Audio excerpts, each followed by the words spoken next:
അപ്പോൾ ഗൈസ് ഞങ്ങളൊരു ട്രിപ്പ് പോവാണ്.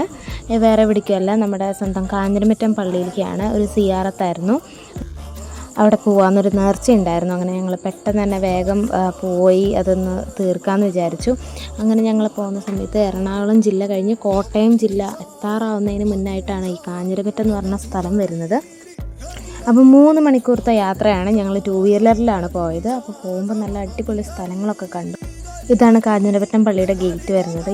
ഇവിടുത്തെ ഒരു പ്രത്യേകതയാണ് ഈ ചക്കരക്കഞ്ഞി എന്ന് പറഞ്ഞാൽ. അതെന്തായാലും കുടിച്ചിരിക്കണം അവിടെ ചെന്നാൽ. ഷേസൊക്കെ കിളി പോയ പോലെ ഇരിക്കുന്നുണ്ട്. ഐഷ കുറേ ഇങ്ങനെ കുറുമ്പ് കാട്ടിക്കൊണ്ടിരിക്കുകയാണ് അവിടെ. ഇതാണ് നമ്മുടെ പള്ളി വരുന്നത്. അതിമനോഹരമായൊരു പള്ളിയുടെ ഫ്രണ്ടാണ് ഈ കാണുന്നത്. ഇത് അത്യാവശ്യം സ്പേസിലുള്ള ഒരു പള്ളിയാണ്. അത്യാവശ്യം സ്ഥലമുണ്ട് ഇതിൻ്റെ ബാക്കിലേക്കുമായിട്ടുണ്ട്. ഇവിടെ 2 പള്ളിയാണുള്ളത്. മലയപ്പള്ളിയുണ്ട്, കാഞ്ഞിരമറ്റം പള്ളിയുണ്ട്.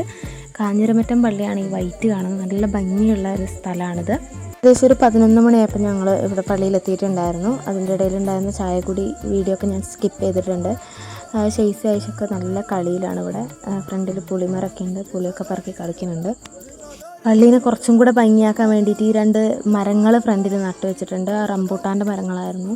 നിറയെ പൂത്ത് കായായിട്ട് നിൽക്കുന്നുണ്ടായിരുന്നു. പച്ച കളർ കായകളായിട്ട് നിറയെ ഉണ്ടായിരുന്നു. എനിക്കപ്പോൾ തോന്നി കുറച്ചും കൂടെ ലേറ്റായിട്ട് വരികയാണെന്നുണ്ടെങ്കിൽ പഴുത്തത് നമുക്ക് കഴിക്കാമായിരുന്നു തോന്നി. ഇനി ഞങ്ങൾ മലയപ്പള്ളിയിലേക്ക് പോവാണ്. കുറച്ച് നടക്കാനുണ്ട്. ഒരു കയറ്റത്തിലാണ് ഈ പള്ളി വരുന്നത്.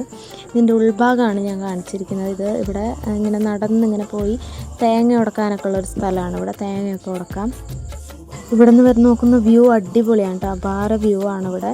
അതിൻ്റെ അടുത്ത് തന്നെ ആയിട്ടൊരു സ്കൂളുണ്ട്, ചെറിയൊരു LP സ്കൂൾ കണ്ടു. ഞങ്ങളങ്ങനെ തിരിച്ചു പോവുകയാണ്. അങ്ങനെ ഞങ്ങൾ നേരെ പോകുന്നത് മറൈൻ ഡ്രൈവിലേക്കാണ്. ഏകദേശം ഒരു 12:30 ആ ഒരു ടൈം ആയിട്ടുണ്ട്.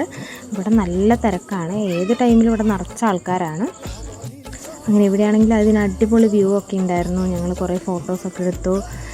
അങ്ങനെ ഷേസാക്കും ഞങ്ങൾ ഹൗസ് ബോട്ടൊക്കെ കാണിച്ചു കൊടുത്തു. കയറാൻ ടൈം ഉണ്ടായിരുന്നില്ല. ജുമുഅ ആയിരുന്നു അന്ന്, വെള്ളിയാഴ്ചയായിരുന്നു.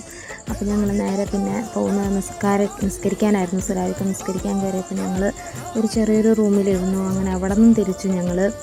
അതിൻ്റെ ഇടയിൽ ഫുഡൊക്കെ കഴിച്ചു കേട്ടോ. മൊത്തത്തിൽ പറഞ്ഞാൽ നല്ല വ്യൂ ഉള്ള സ്ഥലങ്ങളാണ്. ഏകദേശം ഒരു 6 മണിയായിട്ടുണ്ട് ടൈം. വെയിലൊക്കെ ഒന്ന് ആറി. ഞങ്ങളതിൻ്റെ ഇടയിൽ സുഭാഷ് പാർക്കിലൊന്ന് പോയിട്ടുണ്ടായിരുന്നു. അവിടെ കുറേ നേരം ഞങ്ങൾ സ്പെൻഡ് ചെയ്തു. അവിടെ നിന്ന് ചായയും ഐസ്ക്രീമൊക്കെ വാങ്ങിച്ച് കഴിച്ച് ഞങ്ങൾ വീണ്ടും വീട്ടിലേക്ക് പോരുകയാണ്. അതിൻ്റെ ഇടയിൽ ഒരു ഡിഫറെൻ്റായിട്ടൊരു ബോട്ട് കണ്ടു. അതെന്തിൻ്റെയാണെന്ന് എനിക്ക് കറക്റ്റ് മനസ്സിലായില്ല. അപ്പോൾ ഞങ്ങളുടെ പെട്ടെന്ന് അൺഎക്സ്പെക്റ്റഡ് ആയിട്ടുള്ള ഒരു ട്രിപ്പാണ് ഇന്ന് കഴിയുന്നത്. നല്ല അടിപൊളി ദിവസമായിരുന്നു.